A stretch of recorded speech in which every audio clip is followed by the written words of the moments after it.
Jonah 1. The Lord's message came to Jonah, son of Amittai. Go immediately to Nineveh, that large capital city, and announce judgment against its people because their wickedness has come to my attention. Instead, Jonah immediately headed off for Tarshish to escape from the commission of the Lord.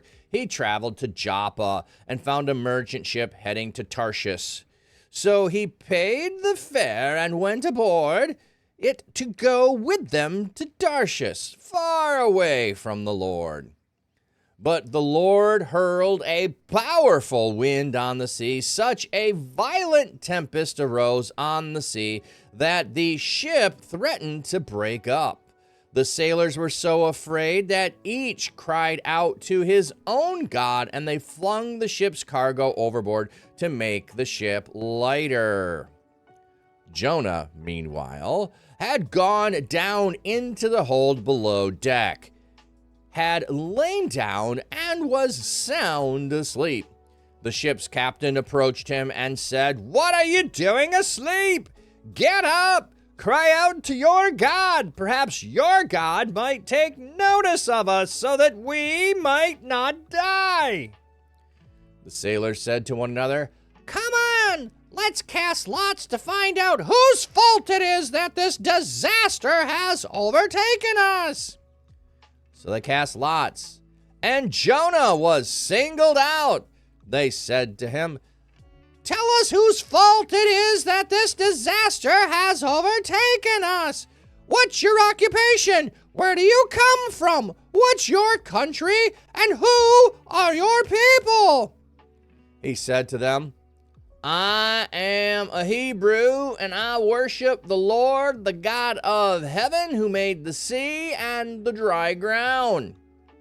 Hearing this, the men became even more afraid and said to him, "What have you done?" The men said this because they knew that he was trying to escape from the Lord because he had previously told them. Because the storm was growing worse and worse, they said to him, "What should we do to you so that the sea will calm down for us?" He said to them, "Pick me up and throw me into the sea, that the sea will calm down for you, because I know it's my fault. You are in this severe storm." Instead, they tried to row back to land, but they were not able to do so because the storm kept growing worse and worse. So they cried out to the Lord, "Oh, please, Lord, don't let us die on account of this man. Don't hold us guilty of shedding innocent blood. After all, you, Lord, have done just as you pleased."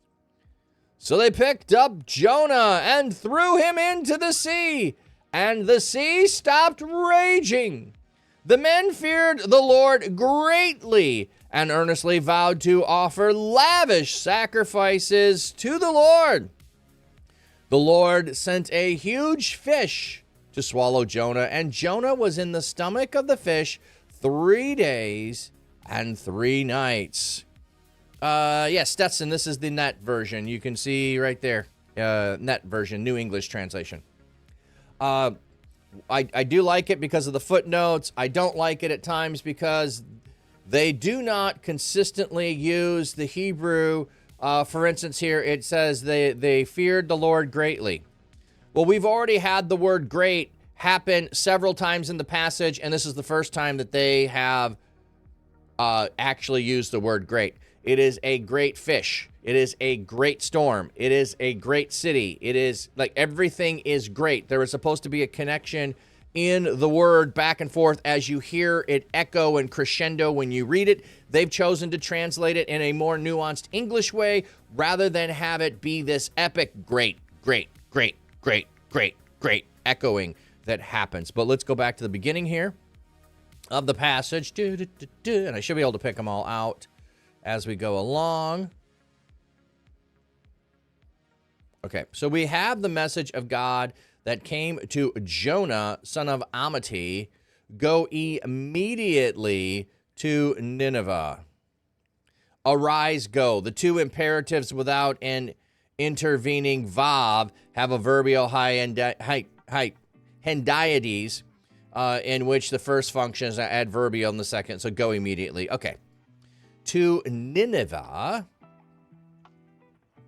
It's probably just going to be, here's the map. Oh, Nineveh was the largest capital of ancient Assyria, occupying 1,800 acres. It was located in the east banks of the Tigris River across from modern Mosul in Iraq. Mosul. Just more on that. It's just netbible.org. I'm just in a browser. So, an announced judgment against the people because their wickedness has come to my attention.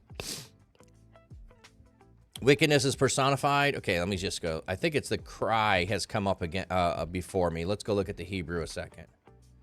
So we're going to Blue Letter Bible.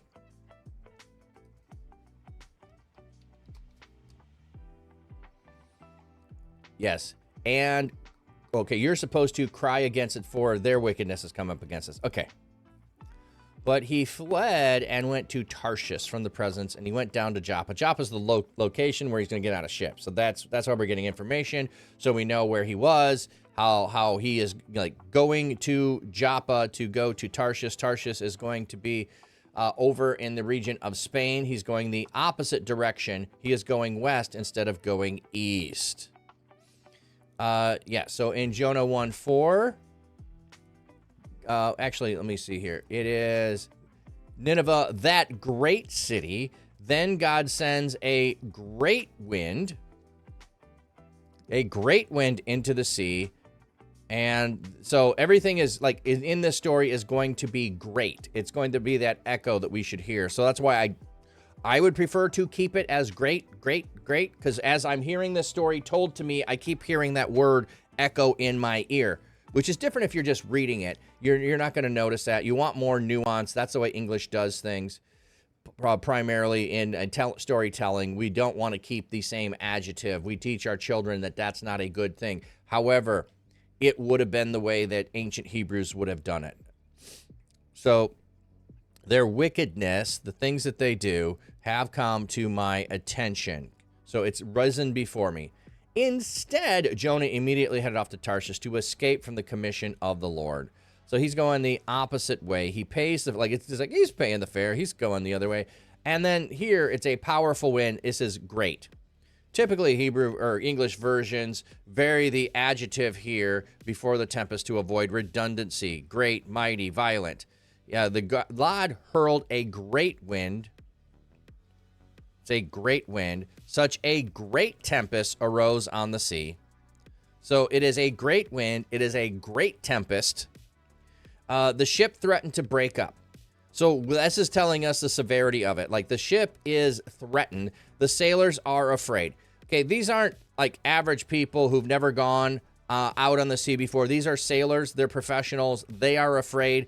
So they're doing what they know to do. Throw the ship's cargo overboard, lighten it so that you're sitting higher in the water so the waves are not going to crash you and cause you to go down into the drink. And instead, while this is all happening, Jonah is asleep. So you're in the middle of trouble, he's asleep. Most people cannot sleep when there's trouble.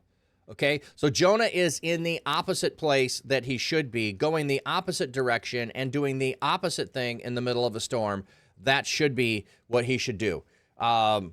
How he can be sound asleep when he's running from God? Very interesting thought, I think. How can he be sound asleep when he is running from God? He is seemingly at peace, like the rocking of the waves are just lulling him to sleep like a baby. But the ship's captain, like not just one sailor, the ship's captain personally, like his men might be frightened, but he's probably seen more than them. No, the ship's captain is making sure that everyone is participating in the rescue plan to get them out of it. Cry to your God. Like, I don't know whose God is a little ticked off today, But this is no ordinary storm. This is something that has been given to us and driven upon us by one of the gods, and he doesn't know whose it is. So maybe it's yours, Jonah. Get up and cry out to him. I don't know if Jonah does it or not. I'm going to say he doesn't. I'm going to say he doesn't because the next story isn't, and Jonah said anything. Jonah has said nothing. And the sailors, meanwhile, are deciding to cast lots to find out whose fault it is that the disaster's overtaken them. So if you don't know lots, they could have been something like doing dice, or it could have been something like you've got a black ball in there, or doing straws, but it's an ancient way of having the gods reveal something to you that you otherwise would not be able to determine. And the lot falls on Jonah. So they go, Jonah, what's up? Tell us whose fault that the disaster has overtaken us. And then they want to know about him. What's your occupation? Where do you come from? What is your country? Who are your people? Like they just start interrogating Jonah because he's the one who either knows whose fault it is or he is the one at fault. Whose calamity has come upon us. And he just answers simply, I'm a Hebrew and I worship God, the God who made heaven and the sea and the dry ground. So the heaven and the sea and the dry ground. Everything. Everything. He is the one who has everything. What have you done? And then it just puts it, they knew he was trying to escape from the Lord because they previously told him. So, why would you escape and why would you go on the sea when the God who you are fleeing from created the sea? But the storm is getting worse and worse, and so what should we do? Jonah, tell us what to do. We will do it. Pick me up and throw me into the sea, and the sea will calm down because I know it's my fault that we have this great storm. Let me just see in verse 12. Did they translate it great storm here? Da, da, da, da. Yes, great tempest. Great tempest. Yeah, so it is the Gadol.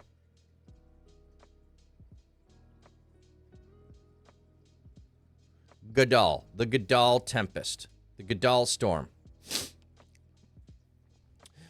He says, throw me in the sea. And they're like, we're not killing you, buddy. Your God is already upset at us. Why would we kill you? He's going to be even more upset with us. So they do not try. They do not believe Jonah. Why would they not believe Jonah? Jonah's running from God. Okay, he's already done the opposite of what he should do. So perhaps they don't believe him. Maybe they think he's doing the opposite. He's telling them to do the opposite of what they should do. They don't believe him. They try another way, or they don't want his blood on their hands. We know they don't want his blood on his hands because he mentions that. They'll mention that in a second. So they try to row back to land. They've already been trying everything. One more attempt to try to do this, but the storm gets worse and worse.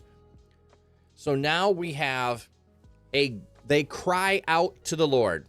So the cry has come up before the Lord about the wickedness. Now we have the sailors crying out to the Lord. You know the one not talking to God? Jonah. Jonah hears from God. He runs from God. Jonah doesn't cry out to God. And I don't think he talked when the captain said, hey, cry out to your God. Maybe he'll do something about it. Jonah's like, nah. And then when he could cry out here and ask God to save it, instead of saying, yes, God, I'll go to Nineveh, just calm the storm down, I'll get them to turn the boat around, I'll go back, or I'll get off at the next stop and get on a boat and I'll go to Nineveh. No, he still doesn't want that. Jonah wants to die rather than go to Nineveh. He is perfectly happy with going down with the ship, but now the ship ain't going down. They don't want to go down with the ship, so he comes up with another plan. Throw me overboard. He knows he shouldn't survive out in the middle of the sea. Throw me overboard. I'll just die here, and I won't have to go to Nineveh. Oh, please, Lord. So the sailors who do not know God, cry out to a God they do not know. I love this whole thought. They cry out to a God they do not know. Not that they've not heard of, okay? Not that they've not heard of, but they do not know. They have no relationship with this God, but they cry out to him anyway. Please, Lord, do not let us die on account of this man. Don't hold us guilty for shedding innocent blood. After all, you are the God. You are pleased. You have done as you pleased. So, God, you've been doing what you wanted. It's not our fault. We're in this situation. We are going to obey your prophet and throw him overboard, even though we think this is a horrible idea. So they cry out to a God they do not know. They pick him up and they throw him into the sea, and the sea immediately stops raging. Okay? This is a story about God's mercy. He gives mercy to the sailors. Even though Jonah is doing everything to bring calamity upon them, they are obedient to God. They cry out to God. And when the sea stops, the calming of the sea causes them to fear God greatly. What do? They make vows and they offer lavish sacrifices to God. Now, how are they offering these sacrifices? I do not know. I mean, you're on a ship. You're probably not starting a fire and, offering up burnt offerings on a ship. Probably not what they're doing. Maybe they do this when they get to port, that they will offer sacrifices, or they're taking into account the idea of totally devoting to God by destroying it, which is an ancient idea. So you destroy it and give it to God by destroying it. So they could be worshiping and sacrificing by throwing things into the sea. Like they were sacrificing the cargo to save their lives. Now they might be throwing other things, or they just vow earnestly and we're getting a time forward and they offer lavish sacrifices as soon as they are able to return home or as soon as they get on land. They make vows, and vows are going to then be fulfilled at some later point. So I just find it so appealing, the fact that the one person who knows God doesn't want to share God, wants to run away from God, wants all these people to be far away from God and die instead of share God with them. And they're all like, wait a minute. They also, their fear is a great fear. It's a great fear. There is a great tempest. There was a great storm. There was a great wind. There is a great city, and they have a great fear. Now, depending on if you're reading this in a Hebrew Old Testament or you're reading it in a translation, the Jewish people have this as the beginning of chapter 2, verse 1, that a huge fish swallows Jonah, and he's in there 3 days and 3 nights. So we're getting an overview of what is to come. Here it is the last verse of chapter 1, but let's go look at what it says there. Because I want to show you something as we go along. He prepared a great fish, gadol. See, we're keeping that theme of it is a great. But here's what I want you to see. Dag is fish, but let's go look at what the fish is. The fish is singular masculine at this point. Why is that interesting? Because when we get further along, the fish will become feminine. I don't think this is a problem, or I think it's something for us to notice as we go through the story. So we're pointing it out there. The fish is masculine. Here it is singular masculine. It's only one fish. You're not going to be in more than one fish at the same time. So you are in a singular masculine fish. All right. Hope that makes sense, everybody.